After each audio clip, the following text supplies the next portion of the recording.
Let's welcome in Nathan Zegura. Hey, I got that clip now. Here we go. Hold on, Nathan. Hold on, Nathan. Hold on. Listen to this clip. Oh, and hit it. Going to the left, chased by Baker, hit as he throws, ball out. It's caught by an offensive lineman, and that guy gets drilled at the 40-yard line. Baker had the pressure. Larry Borum, the right tackle, caught that pass.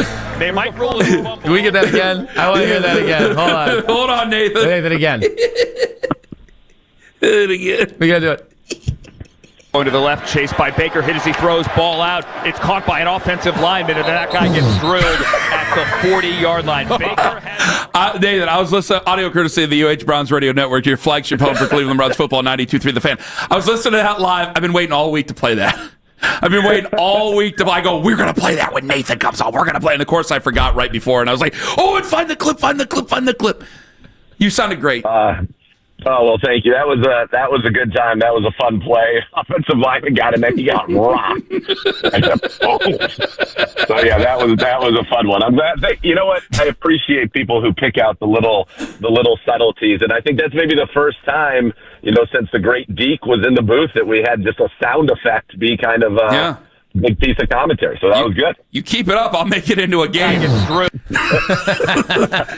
So, all right, Nathan, it was a big win on Sunday. It was nice. It was great for the defense. Be able to pin their ears back, play with a lead, go after Tua. I think for a lot of people who might have been holdouts on Tua, it probably ended Sunday, but that's their problem, not ours anymore. It's a 2-5 football team trying to get to 3-5, and I am convinced though that while Dylan has looked good to not so good, I think he's going to have to play pretty well on Sunday to be able to beat the Patriots. What say you? Yeah, I would agree with that. First of all, just in that Miami game, I thought it was just a great team effort, and started with obviously special teams. Grant Delpit getting that ball out, winning the AFC Special Teams Player of the Week. As he said, it must have been a slow week on special teams since he just forced a fumble, but nonetheless, he got the award. And then 4 takeaways, 4 sacks. Offensively, it wasn't easy, but you stayed committed to that run. You hit a couple big runs. I love the use of the Wildcat. I don't know if it's actually Wildcat if the quarterback's not on the field, but those direct snaps to Quinshawn in the red zone, I think we'll see more of those going forward. I thought that was great.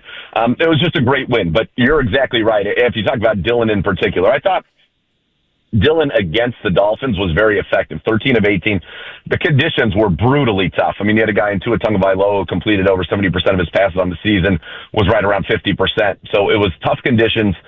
And I think there were times where he could have thrown certain passes, but didn't because of those conditions, particularly in the first half. But I think you're exactly right. If you want to go beat New England, you are going to have to see Dylan Gabriel push the ball down the field. I think if you look at this matchup in particular, just taking a step back, I think Dylan Gabriel clearly was tasked with take care of the football. The Browns had 8 giveaways in the first 4 games. They've had 0 in his 3 starts. And if the defense, which we love, our number 1 defense, if they had gotten that stop against Minnesota, didn't let Carson Wentz and company go 80 yards, he's 2-1 as a starter. Now they didn't. He is not. He's 1-2. But I think that he's done kind of what he was asked, which was don't lose these games. Now going forward to beat a team like New England in New England, yeah, I think he's going to have to make plays that help you win the football game. And especially when you look at their defense, it's the number 3 run defense in the NFL. No running back has rushed for even 50 yards against them this year. They're giving up just about 3 yards a carry to running backs. But they have allowed quarterbacks to complete over 70% of their passes, throw for 251 yards a game, 2-to-1 touchdown interception ratio, and quarterbacks have a rating of 102 against them. So this feels to me like it kind of has to be a Dylan Gabriel game. And if there is a weakness for the Patriots right now, Carlton Davis has struggled at one corner, but really it's the linebackers and the safeties in coverage. And so if he can work the middle of the field, getting David Njoku back, Harold Fannin, and maybe some vertical shots when they give some of their single high looks, that's where I think that Dylan Gabriel has to take that next step. It's finding the balance between being so cautious with the football, but then also being aggressive. So you're going to have to live kind of on that edge of reckless and aggressive, but probably what you would call it is, smartly reckless with the football. Well, you heard, Nathan, some of the players this week seemed like they loved that game plan, especially offensive linemen, on sticking with the run. They were unable to do that against Pittsburgh. And my criticism for the Pittsburgh game was that they didn't get creative in the run game. So I get it. Pittsburgh did a nice job of stopping the run, but now you know that you've got to figure out different ways. And then they installed that Wildcat. Also, the weather was a part of it. So I look forward to seeing those wrinkles this week, knowing that, as you said, they're going up against a good rush defense, but there still are different ways to get that job accomplished. There are. And I think really when you look at the line in general, it's just got to come down to more consistency. Because I was talking about this with Joe Thomas. Last game, Quinshon Judkins had 95 yards after contact. That's more yards than he had rushing by about 10.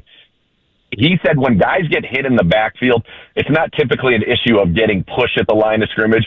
It means somebody missed their assignment or somebody didn't block their guy properly. And so I think we need to be a little bit more consistent with that. This will be a big test. They got big guys up front who certainly can play the run. Barmore's having a very good year, even though he doesn't have any sacks. They brought Milton Williams from the Philadelphia Eagles having a good year. They've got Landry and Chase on the edges. They've been a very good run defense. So you're right. I think you have to get creative. I also think you have to stick with it. I mean, if there's one thing right now that we know for sure the Browns can hang their hat on offensively, it's Quinshon Judkins. And so I like the idea that he's going to get 20 carries a game. We've seen that even if he's getting hit in the line, when they finally block one up, he can take it the distance. We had one come off, obviously in Minnesota, but he already has 4 runs of more than 30 yards this year. That's the most in the NFL. So he is a home run hitter, and so we just got to stick with that, keep giving him those opportunities. Nathan Zegura joining us here on the Fan Hotline. For Dillon Gabriel, how do you free him up to see the field a little bit better?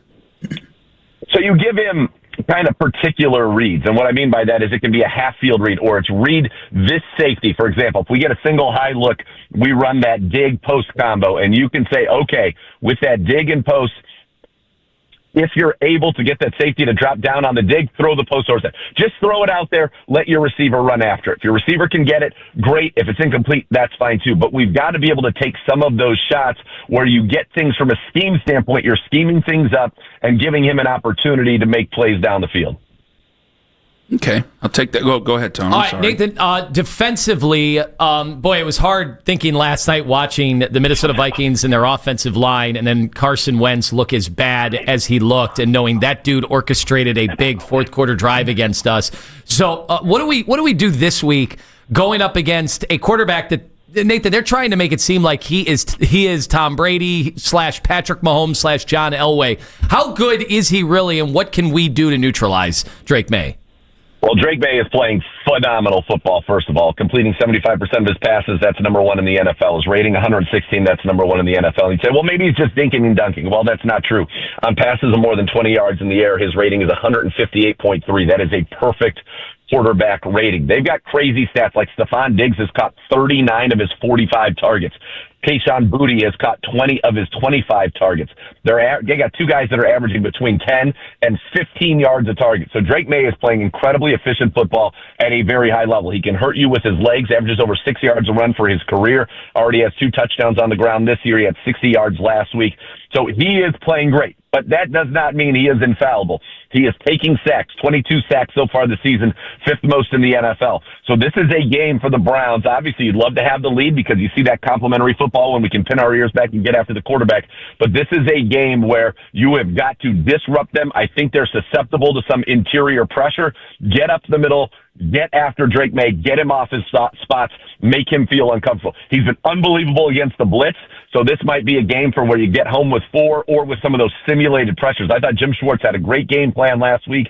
A lot of zone, more zone than he's played since being the defensive coordinator of the Cleveland Browns, and those simulated pressures. So just anything you can do to try to make him hold the football a beat more, that'll be big in this game. But he is playing great football. And you talked about Mahomes, you mentioned that. Well, he's got 6 straight games with 200 yards passing and a 100-plus quarterback rating.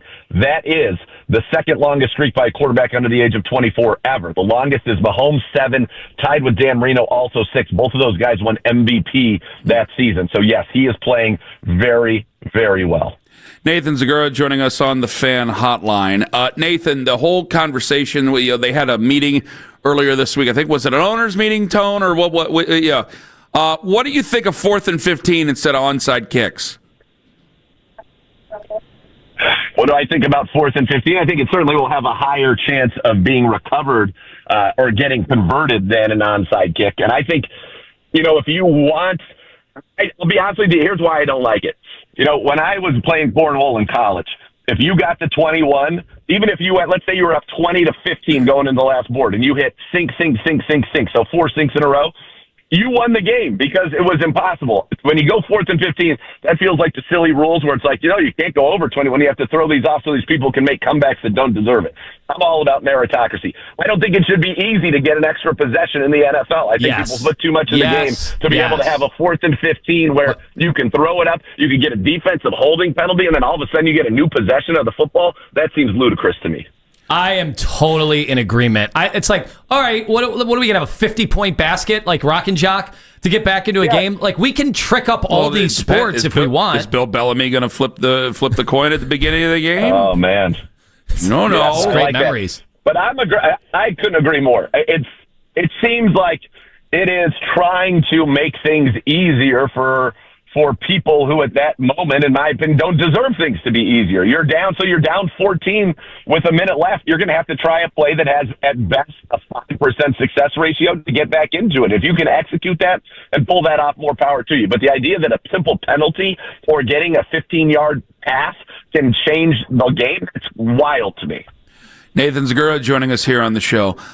Nathan, Aaron Rodgers, does he take this personally, this game coming up against the Green Bay Packers? Because he's been pretty coy about everything, and he says he wants to retire a Green Bay Packer by the time it's all said and done.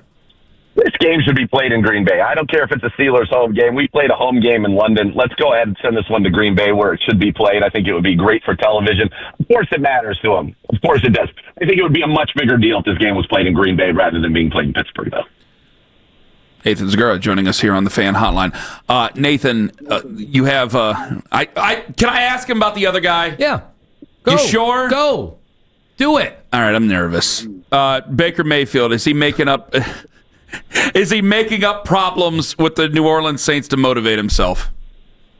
I don't know, but I think that, that is something that he did very well. I remember back in the day on CBD, Bo would liken him to Arya Stark, where he'd keep a list of people who had transgressed against him, and then he would go ahead and go out and play well. And perhaps, I think it was probably new territory where everybody's like, oh, you're the MVP, you're the MVP, you're the MVP. And then obviously had a little bit of a rough game there against the Detroit Lions. So we'll see if perhaps, being able to get that where, now maybe he didn't have the best game he's had all season, and now he's able to go ahead and get fired up. The Saints have tried to hurt me, and now I'm going to hurt them. Maybe that's exactly what he needs. Nathan Zegura, one more. Is it crazy that John Harbaugh could possibly be on the hot seat after the weekend?